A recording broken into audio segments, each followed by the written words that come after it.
नमस्कार. कौतुकास्पद बातमी समोर येते. जिद्दीला गरिबीचे कुंपण नसते. मंगळवाडीच्या श्रेया जाधवचे 10 फीट दैदिप्यमान यश.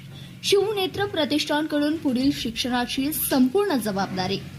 गरिबी हे यशाच्या आड येत नाही. जिद्द आणि मेहनत असेल तर कोणतीही उंची गाठता येते. हेच पुन्हा एकदा सांगोला तालुक्यातील मंगेवाडी येथील एका सामान्य कुटुंबातील कन्येने सिद्ध करून दाखवलाय. मंगेवाडी येथील रामोशी समाजातील अत्यंत गरीब व कष्टकरी कुटुंबातील विद्यार्थिनी कुमारी श्रेया बंडू जाधव हिने इयत्ता 10वीच्या परीक्षेत तब्बल 94.20% गुण मिळवून घवघवीत यश संपादन केलाय. तिच्या या यशामुळे जाधव कुटुंबासह संपूर्ण तालुक्यातून तिच्यावर कौतुकाचा वर्षाव होतोय. श्रेयाचे कुटुंब अत्यंत हालाकीच्या परिस्थितीत आपले जीवन जगत आहे.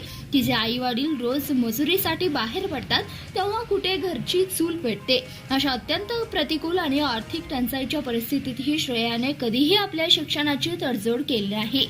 आई वडिलांचे कष्ट डोळ्यासमोर ठेवून जिद्द, कठोर मेहनत आणि चिकाटीच्या जोरावर तिने उत्तुंग यश मिळवलंय. रामोशी समाज आजही अनेक ठिकाणी शिक्षण, आर्थिक श्रेय आणि संधीच्या अभावांशी झुंज देत असताना श्रेयाने मिळवलेले हे यश समाजातील इतर विद्यार्थ्यांसाठी एक मोठी प्रेरणा ठरते.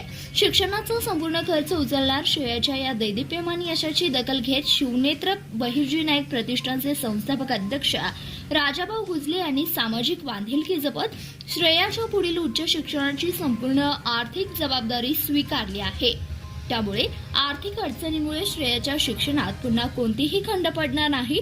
समाजातील गरजू, होतकरू आणि गुणवंत विद्यार्थ्यांच्या पाठीशी प्रतिष्ठानचे नेहमीच खंबीरपणे उभे राहील असा निर्धार यावेळी व्यक्त करण्यात आला.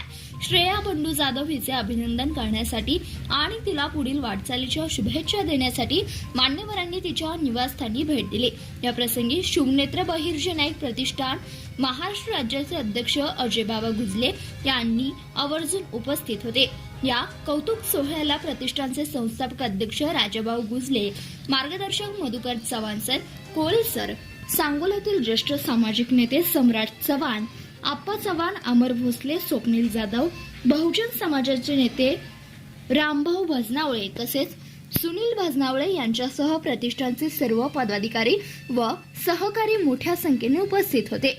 शिक्षण हा समाज बदलण्याचा आणि प्रगतीचा सर्वात मोठा मार्ग आहे हे श्रेयाच्या यशाने पुन्हा एकदा अधोरेखित केलंय.